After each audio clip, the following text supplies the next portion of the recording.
풍요노트로 미래 일기를 써보자. 자기 개발에 도움을 주는 여러 가지 쓰기 방식 중에 미래 일기가 있습니다. 보통의 일기가 현재, 오늘에 일어난 일을 적는 것이라면 글자 그대로 미래 일기는 내가 이루고 싶은 것을 모두 이루었다고 가정한 미래의 어느 날 시점에서 일기를 쓰는 방법입니다. 예를 들어 저의 경우라면 2018년 10월 22일 베스트셀러 작가인 나는 특강 초청을 받고 미국 하버드 대학교에 와 있다. 학생들이 나를 알아보고 환영해 주어 기쁘다. 이런 내용을 구체적으로 묘사하여 쓰면 되겠죠. 일기 쓰는 게 익숙하지 않거나 미래 일기가 막연하게 느껴지는 분들께 풍요노트를 미래 일기식으로 쓰는 방식을 소개해 드릴까 합니다. 풍요노트는 항목이 구체적이라서 쓰기 편하고 저 또한 가끔 풍요노트를 미래 일기식으로 써보곤 했는데 상당히 놀라운 경험들을 했거든요. 특히 하루하루 경제적인 풍요의 편차가 크지 않아서 풍요노트 쓰기가 단순하게 느껴질 때 좋습니다. 즉, 풍요노트의 시점을 미래로 훌쩍 이동해봅니다. 예를 들어 1년 후에 풍요노트라고 생각하고 내가 원하는 대로 일이 전개되는 내용으로 상상해서 써봅니다. 매매로 내놓은 집이 팔고 싶은 가격에 팔려 이득을 보았다. 플러스 5천만원. 이력서를 낸 회사에서 합격되었다고 연락이 왔다. 연봉 1,000만원 인상. 플러스 1,000만원. 남친 사업이 대박나서 갖고 싶던 명품백을 사주었다. 플러스 200만원. 연금 복권에 당첨되어 평생 매달 500만원을 수령한다. 아싸. 플러스 12억원. 이런 식으로 풍요노트의 항목에 따라 나눠 적으면 됩니다. 예시로 적었지만 연금 복권 부분을 뺀 위의 3개의 예시문은 모두 제 실제 경험이기도 합니다. 다이어리 뒷부분에 미래 일기식으로 풍요노트를 적은 다음 잊어버렸는데 나중에 다이어리 뒷부분을 쓰려고 펼쳤다가 이 내용이 적혀있는 것을 보고 깜짝 놀랐죠. 그냥 상상해서 적었을 뿐인데 실제로 적은 것과 비슷한 일들이 생겨서 내가 바랐던 풍요를 누리게 되었거든요. 풍요노트는 각자 쓰기 편한 곳에 적어도 되지만 날짜가 적혀있는 다이어리 양식을 추천합니다. 오늘이 2월 14일이라면 약 6개월 후 8월 14일 날짜에 다이어리에 원하는 내용의 풍요가 들어온 것을 적어두고 잊어버립니다.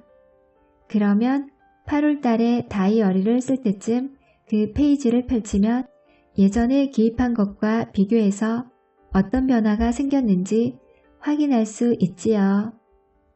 별자리 운세나 사주를 믿는 것보다 이런 방식으로 자기 삶을 스스로 예언하고 스스로 실현해 나가는 것이 바람직하다고 여깁니다. 풍요를 예행 연습하자. 이 내용은 글쓴이가 목표로 한 풍요를 달성하는 데 많은 도움을 받은 방법입니다. 풍요를 미리 경험하는 심상화. 대부분 돈을 경제적 목표로 잡을 때는 그 돈이면 할 수 있는 뭔가가 있기 때문일 거예요. 그런 면에서 자신이 원하는 경제적인 풍요가 이루어졌다 치고 그 돈으로 무엇 할지 미리 상상해 보는 것이 좋겠지요. 예를 들어 20억이 통장 잔고에 있습니다. 마음대로 쓸 수 있는 돈입니다. 그렇다면 이 돈으로 무엇을 할까요? 우선 저는 지금 사는 곳에서 200평대의 전원주택을 한 채 사겠습니다. 6억 정도면 될 것 같네요. 그리고 3억은 부모님께 드리고 1억으로 좋은 차를 한 대 사고 역시 비슷하거나 조금 더 좋은 차를 한 대 뽑아 남편에게 선물하겠습니다. 한 2천만원 정도는 5만원짜리 지폐로 007 가방에 넣어서 남편 용돈으로 주겠습니다. 남동생 내외에게 역시 1억을 주고요. 동물보호연대에 기부도 하겠습니다. 도서관에 필적하는 서재 꾸미기 인테리어에 도전. 6개월 정도 해외여행을 다녀오겠습니다. 태국, 캄보디아, 싱가포르, 말레이시아, 동남아의 좋다는 휴양지는 싹 돌아보겠습니다. 호텔은 무조건 특급 호텔 스위트에서 자고요. 캐나다는 로키 투어를 하고 미국 라스베이거스에 가서 특급 호텔에서 머물면서 도박도 좀 해보고요. 간 김에 브로드웨이에서 뮤지컬도 보고 미국 스타벅스에서 본토 스타벅스의 커피 맛도 느껴보고요. 두바이, 이집트에도 가고 면세점에서 사고 싶은 샤넬의 가방과 까르띠에의 반지 등을 사고 꺄! 이렇게 글을 쓰고 있자니 자연스럽게 상상이 되어 기분이 저절로 좋아집니다. 직접 해보면 좀 위기소침해 있다가도 얼마나 쉽게 기분이 달라지는지 체험할 수 있을 거예요.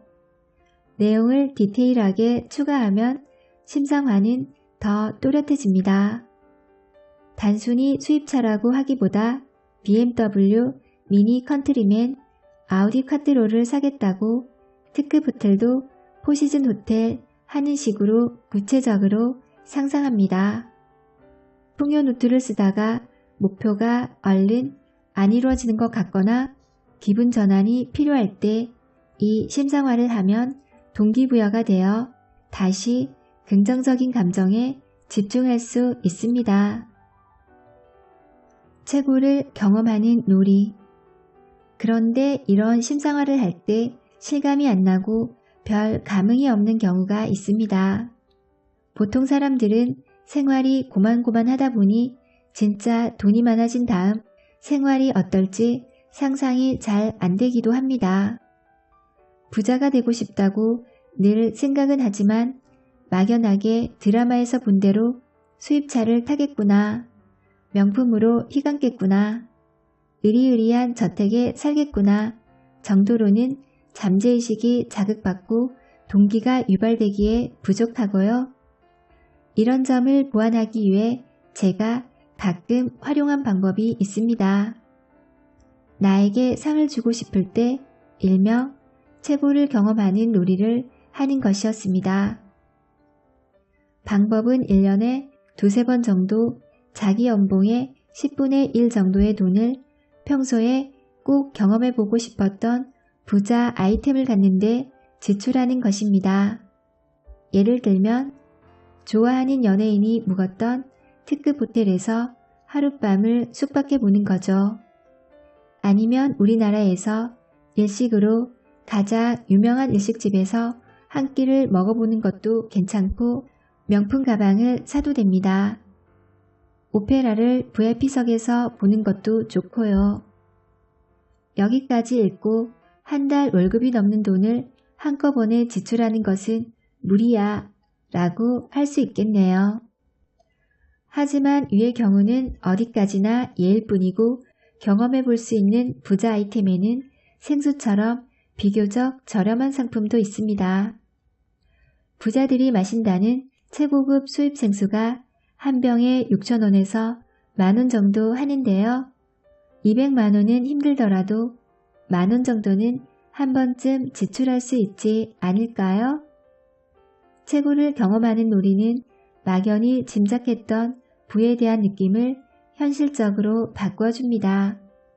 지불한 돈 이상으로 만족하고 감동받아서 역시 부자가 되어서 이런 것을 매일 누리고 싶어 라는 날도 있을 것이고 큰 돈을 지불했지만 평소에 내가 누리던 것과 차이점을 못 느낀 날도 있을 것입니다.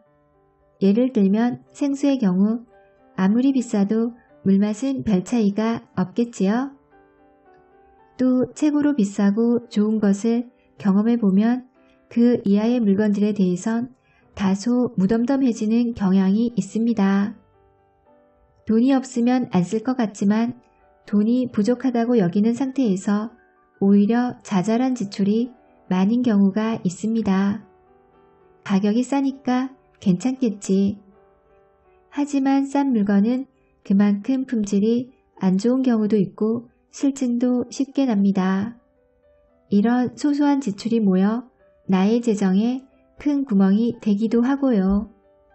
저도 우리나라에서 가장 비싸다는 특급 호텔에 뷔페를 먹으러 갔을 때 정말 맛있게 먹고 나와서 이런 곳이라면 돈이 아깝지 않아. 좀 더 부자가 되어서 자주 오고 싶어. 라는 기분 좋은 자극을 받았습니다. 그러면서 맛집을 찾아다니며 쓰는 돈은 오히려 줄어들었어요. 그때 그 뷔페만한 곳이 없어. 한 번을 가도 그 식당에 가고 싶어. 그런 생각을 했으니까요. 게다가 그동안 호텔 뷔페 하면 한 끼 식사비로는 과하다 생각했는데 월요일 여성 고객은 할인해주는 등의 이벤트도 있다는 것을 알았습니다. 비싸다는 것은 제 선입견이었을 뿐이죠. 최고를 경험하는 놀이를 제한하는 것은 과소비를 조장하려는 의도는 아니랍니다. 풍요에 대한 예행 연습을 해서 잠재의식에 동기를 부여할 수 있도록 하는 것입니다. 내 월급으로 무리야. 너무 비싸. 다음 달 생활비는 어쩌고? 이런 습관적인 결핍감을 버리는 순간 우리는 갖고 싶은 것들을 자연스럽게 가질 수 있게 됩니다.